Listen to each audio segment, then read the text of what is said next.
Halo Bapak Ibu. Kali ini saya akan membahas mengenai 5 istilah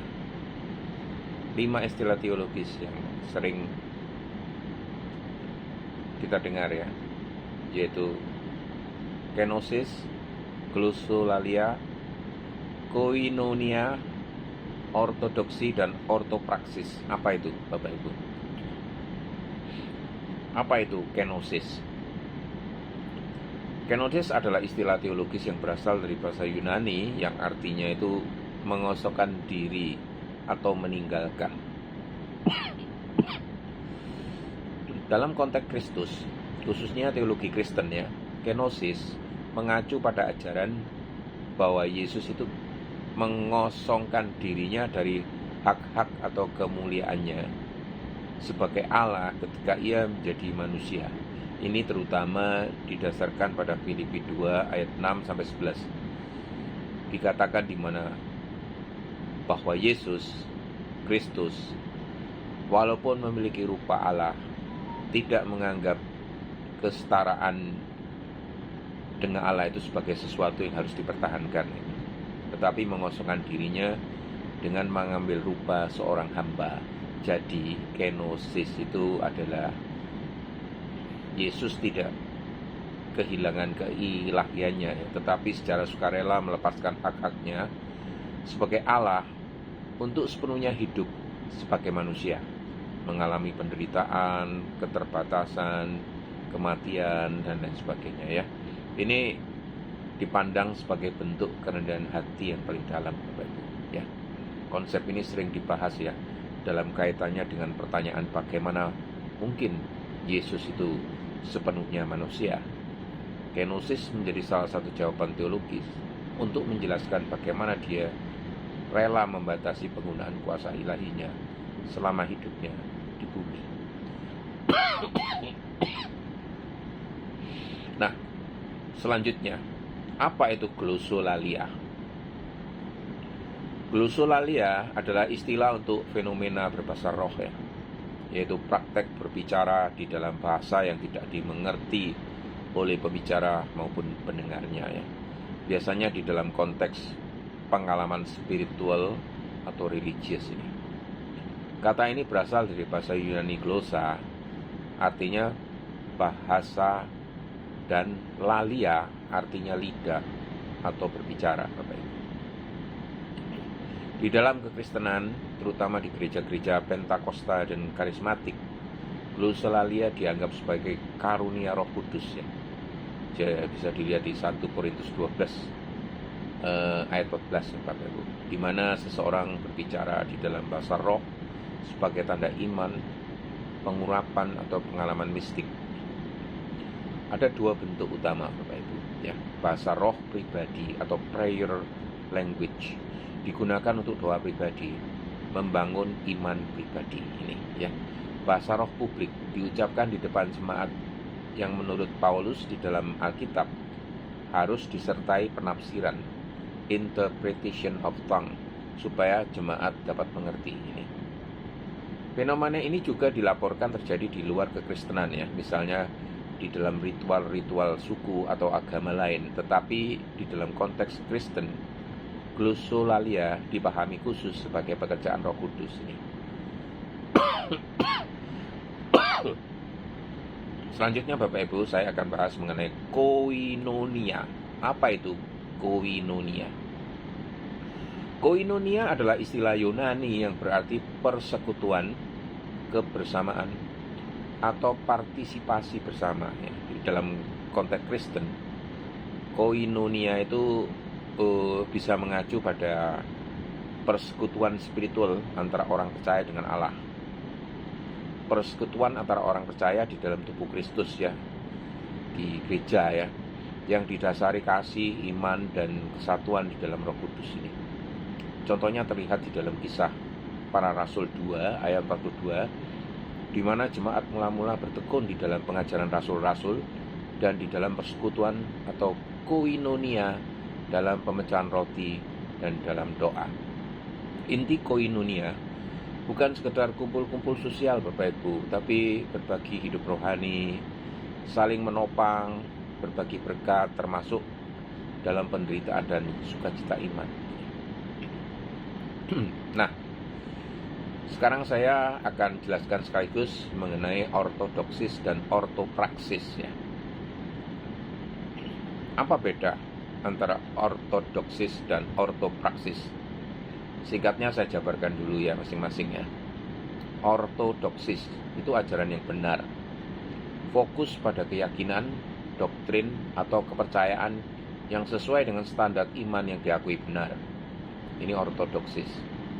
Kalau ortopraksis, perbuatan yang benar, fokus pada tindakan, praktek, atau cara hidup yang dianggap benar menurut iman.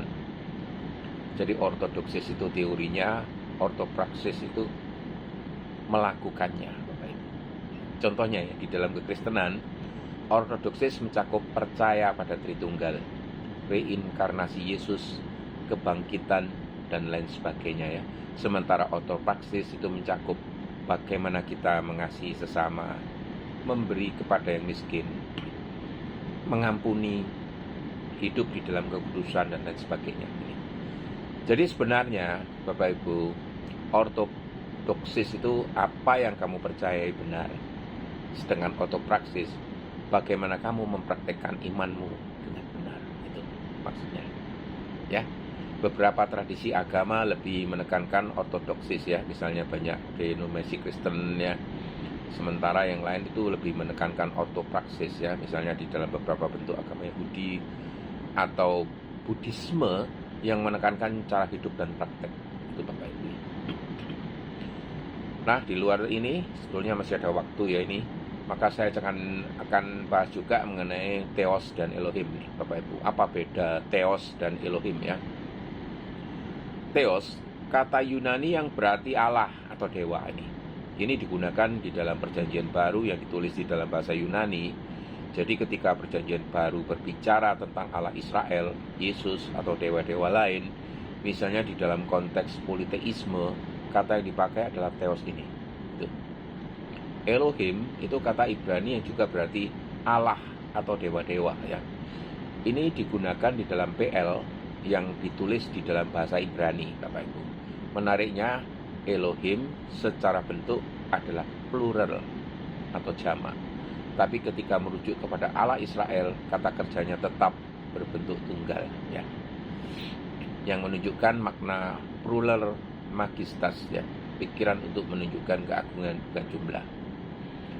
Namun kadang juga dipakai untuk menyebut dewa-dewa lain ya, misalnya Mazmur 82 ayat 1 misalnya. Jadi inti perbedaannya antara Theos dan Elohim ya, dari segi bahasa, Theos dari bahasa Yunani digunakan di dalam perjanjian baru, sedangkan Elohim itu dari bahasa Ibrani ya, sedang dipakai di dalam perjanjian lama. Dari segi konteks, Theos muncul dalam dunia Yunani Romawi yang politeistik ya, sementara Elohim muncul di dalam konteks bangsa Israel yang monoteistik, meskipun dengan bahasa yang sarana gramatikalnya jamak. Dari segi nuansa, Elohim lebih kaya karena menyimpan ketegangan jamak tunggal, sementara Theos itu lebih sederhana secara gramatikal Bapak Ibu. Nah, masih ada waktu lagi ya. Saya teruskan ya. Apa arti parakletos? Parakletos adalah istilah Yunani yang secara harfiah berarti penolong, penghibur, pembela, atau pengantara.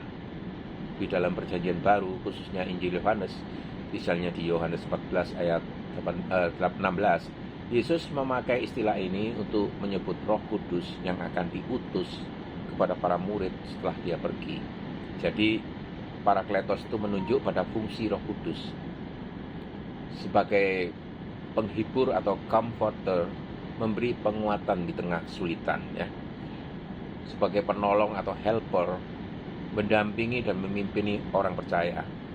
Sebagai pembela atau advocate, berdiri membela di hadapan Allah ini. Pengajar, mengingatkan ajaran Yesus dan memimpin kepada kebenaran. Menariknya di dalam 1 Yohanes 2 ayat 1, Yesus sendiri disebut sebagai parakletos ya, di hadapan Bapa, artinya dia adalah pembela kita saat kita berdosa, Bapak Ibu. Apa fungsi Parakletos menurut ayat-ayat Alkitab? Yohanes 14 ayat 16-17. Aku akan minta kepada Bapa, dan ia akan memberikan kepadamu seorang penolong atau Parakletos yang lain, supaya ia menyertai kamu selama-lamanya, yaitu Roh kebenaran. Fungsinya menyertai selamanya, ya, memimpin kepada kebenaran, juga menjadi pengganti kehadiran Yesus di dunia ini.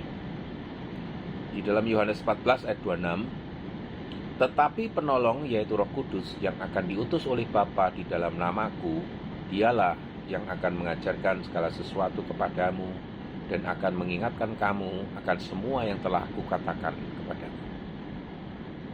Jadi di sini adalah fungsinya penajam iman, pengingat ajaran Yesus, memimpin dalam pemahaman rohani itu, ya. Dan di Yohanes 15 ayat 26, jikalau penghibur yang akan kuutus dari Bapa datang, yaitu Roh kebenaran yang keluar dari Bapa, ia akan bersaksi tentang aku. Fungsinya bersaksi tentang Yesus, memberi kekuatan untuk bersaksi. Di Yohanes 16 ayat 7-11, jika aku pergi, aku akan mengutus dia kepadamu. Dan kalau ia datang, ia akan menginsafkan dunia akan dosa, kebenaran, dan penghakiman. Jadi fungsinya di sini menginsafkan dunia atau menyadarkan manusia, ya, membawa kesadaran akan dia, kebenaran, dan penghukuman. Di dalam 1 Yohanes 2 ayat 1, ini yang terakhir Bapak Ibu, ya, kita mempunyai seorang pengantara atau Parakletos pada Bapa, yaitu Yesus Kristus yang adil. Nah, ini fungsi Yesus sebagai Parakletos, menjadi pembela atau pengantara di hadapan Allah untuk umatnya, dan membawa pengampunan bagi dosa kita. Nah, cukup ya Bapak Ibu, ya. Itulah tadi istilah-istilah yang sudah saya jelaskan, ya. Ada kenosis, glosolalia, koinonia, ortodoksis, dan ortopraksis, ya. Juga ada theos dan Elohim. Kemudian terakhir saya jelaskan sekali mengenai Parakletos, ya Bapak Ibu. Oke Bapak Ibu, sekian, shalom, semoga Tuhan memberkati, amin.